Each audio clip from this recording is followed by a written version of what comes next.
In our second episode of Maritime Matters, we talk about adapting to ambiguity or adaptability. And I think the maritime industry, above pretty much almost all industries, forces you to be able to adapt.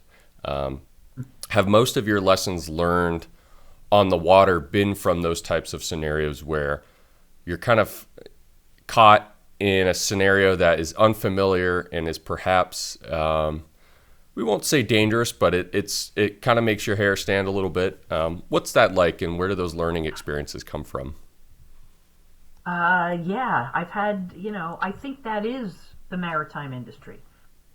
Only so much of it can be predicted from, environment to navigation, your buoys and markers, to shoaling, to time on the water. You may plan a day and then have to slow down for one reason or another. An engine, you have to shut it down because it's overheating. Now you've only got one engine. Thankfully, you had two to begin. It's all of those things happen. Longer days than you had planned, and you're getting tired at the end of the day. Silly things like going to the bathroom. Right, right. Sometimes on smaller boats, you got to adapt to some circumstances that you wouldn't normally if you were home. Right.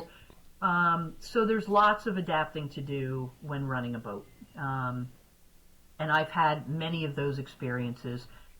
Seasickness.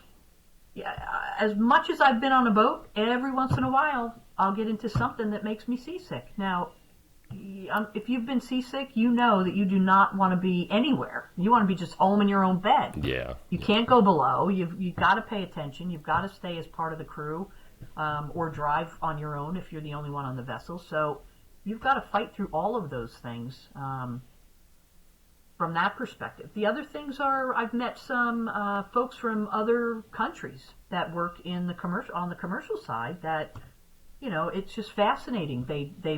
They bring a whole different flavor to the social dynamic of being on, a larger ship, let's say, with people who come from Trinidad or come from Mexico or come from, Denmark.